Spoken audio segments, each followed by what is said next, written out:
আবার আমরা উপস্থিত হচ্ছেন মাননীয় মন্ত্রী মহোদয়।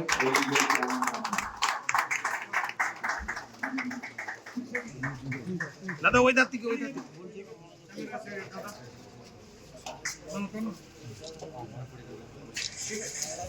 সবাই হাততালি দেবেন।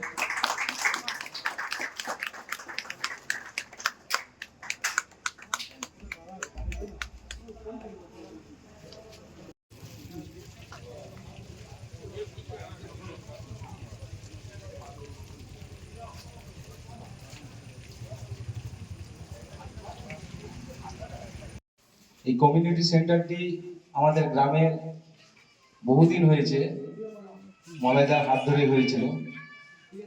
এটার সামনে একটা শেডের খুব দরকার ছিল।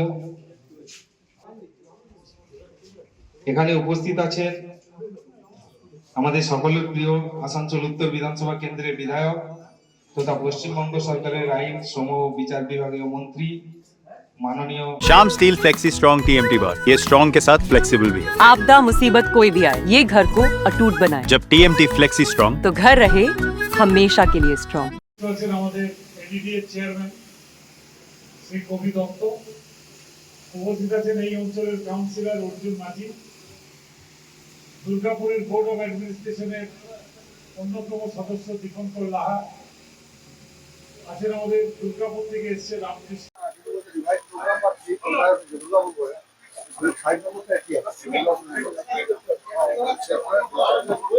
আছেন আপনাদের পাড়ার ছেলে কাউন্সিলর অর্জুন, যথেষ্ট কাজ টাজ করে মনে হয়। চেহারাটা দেখুন, একটু কাজ করে একটু রোগা হতে পারবে। হ্যাঁ, আছে আমাদের ভাই দীপঙ্কর লাহা, আমার বন্ধু রামকৃষ্ণ মুখার্জি এবং আপনারা সবাই। কাজ তো আমরা দাদা যেরকম ভাবে আমাদের নির্দেশ দিয়েছেন, অনুরোধ করেছেন, আমরা সেই কাজগুলো করে নিচ্ছি। আপনারা শুধু একটু দেখে নেবেন যে কাজগুলো ঠিক মতো হচ্ছে কিনা, আপনাদের প্রয়োজনটা সেটা কমপ্লিট হচ্ছে কিনা। আমাদের ইঞ্জিনিয়াররাই কিন্তু শেষ কথা নয়, আপনারা শেষ কথা। তা সেটা দেখে আপনি সেরকম হলে প্রয়োজন হলে দাদাকে, প্রয়োজন হলে আমাকে বলবেন, তুমি ডু দ্য নিডফুল। আর বেশি কিছু বলবো না, বলবো দাদা বলবেন, আমরা শুনবো। Thank you. মাননীয় মলয় ঘটক মহাশয়ের ঐকান্তিক প্রচেষ্টায় অতীতে দাদা সুইটি গ্রামের জন্য অনেক উন্নয়নমূলক কাজ করেছেন। আজ সেই তালিকাতে আরো একটি সেট সংযোজন হলো। এর ফলে সামাজিক আমাদের দৃঢ় বিশ্বাস আগামী দিনেও সুইটি গ্রামের মানুষের ও আরো উন্নয়নমূলক প্রকল্পের জন্য মলয়দার হাত। এরপর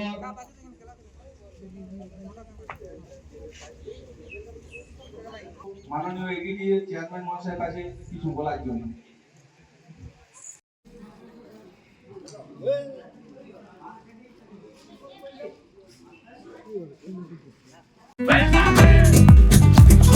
ये स्टाइल का मामला है। रूपा फ्रंटलाइन।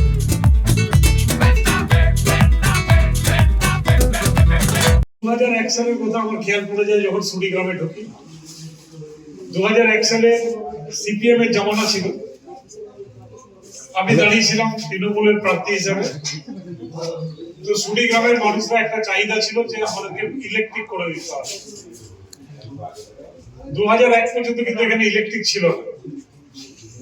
আর সেই সময় একজন বিধায়ক তার নিজের এলাকার উন্নতির জন্য বছরে মাত্র 25 লক্ষ টাকা খরচা করতে পারত। সরকারি টাকা সরকারের কাছে থাকে, কিন্তু রেকমেন্ড করতে পারত। আমার খেয়াল আছে সুড়ি গ্রামের লাইটে 21 লক্ষ টাকা লেগেছে। কিন্তু আমি মনে করেছিলাম যে একটা গ্রামের মানুষ, দেশ এতদিন স্বাধীন হয়ে গেছে, আসানসোল কর্পোরেশনের মধ্যে একটা গ্রাম, আর সেই গ্রামে বিদ্যুৎ নেই, লাইট নেই। ছেলেমেয়েরা পড়াশোনা করতে গেলে হারিকেনের লাইটে ইনভার্টার লাগিয়ে নানা রকম ভাবে পড়াশোনা করতে হয়, জেনারেটর লাগিয়ে। বাড়িতে টিভি চালানো যায় না, টেলিভিশনে এখন সারা বিশ্বের খবর পাওয়া যায়, সারা বিশ্বকে দেখা যায়। এই যে আজকে ক্রিকেট খেলা আছে, দেখবেন কত লোকের বাড়িতে টিভিতে ক্রিকেট খেলা দেখবে, ছেলেরা, বাচ্চারা যারা ক্রিকেট ভালোবাসে, মেয়েরা কত অনুষ্ঠান দেখবে টিভি চালিয়ে। সুড়ি গ্রামে কিন্তু বিদ্যুৎ ছিল না, এবং গরমের সঙ্গে কষ্টের সঙ্গে এই জিনিসগুলো কিন্তু তারা সেই সময় পেত।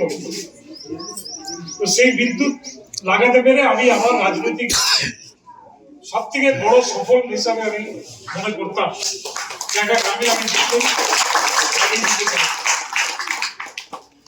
আজকে বিদ্যুতের সঙ্গে সঙ্গে সুটি গ্রাম কিন্তু অনেক এগিয়ে গেছে। এখানে জল ছিল না, এই থোড়ার থেকে জল আসতো, আমার খেয়াল আছে। পরে হাইওয়ে ধারে পাইপ লাইন করানো হলো অনেক কষ্টে, সেই পাইপ লাইনও মাঝে মাঝে ফাটিয়ে দিয়ে চলে যেত। প্রায় আমাকে সুটি গ্রামে এসে আবার পাইপ লাইনের ব্যবস্থা করতে হতো, কিন্তু আজকে বাড়ি বাড়ি জল পৌঁছে গেছে। দেখুন 2011 পরে আমরা কমিউনিটি সেন্টার হয়েছে, আজকে এই সেটটা হয়ে গেল। আরেকটা সেট আমরা এক্ষুনি ওপেন করে এলাম, সেটাও কিন্তু 1 মাস 1.5 মাস 2 মাসের মধ্যে দেখবেন হয়ে যাবে। রাস্তাঘাটের সঙ্গে সঙ্গে কিন্তু এখানে বাড়ি বাড়ি জল পৌঁছে গেছে, ইলেকট্রিক বাড়ি বাড়ি পৌঁছে গেছে। সুতরাং একটা গ্রামের উন্নয়নের জন্য যা দরকার এই সরকার কিন্তু করেছে, এবং এডিডিএ কে ধন্যবাদ জানাই যে এখানকার সেট এবং আগেকার যে সেট, এই দুটো সেটই কিন্তু আসানসোল দুর্গাপুর ডেভেলপমেন্ট অথরিটিতে করা হলো, এবং আমাদের চেয়ারম্যান সাহেব এখানে আছেন, তাকে আমি আমার আন্তরিকভাবে ধন্যবাদ জানাই। সুটি গ্রামের আরো একটা চাহিদা ছিল, সুটি গ্রামটা এমন একটা জায়গায় যে এখান থেকে জিটি রোড যেতে গেলে সেন্ট্রালের মোড় হয়ে জিটি রোড যেতে হয়। এখানে একটা শর্টকাট রাস্তা ছিল, সেই রাস্তা সীতারামপুর যাওয়ার কিন্তু ব্রিজটাই ভাঙা ছিল। পিডব্লিউডি কে দিয়ে সেখানে প্রায় 3 কোটি টাকারও বেশি টাকা খরচা করে সেই ব্রিজ 17 তারিখে টেন্ডার ওপেন হবে, এবং সেই টেন্ডার যদি ওপেন হয়ে যায় তাহলে আগামী কিছুদিনের মধ্যে সেই ব্রিজটাও তৈরি হয়। সুতরাং সুটির সাথে কানেকশন জিটি রোডের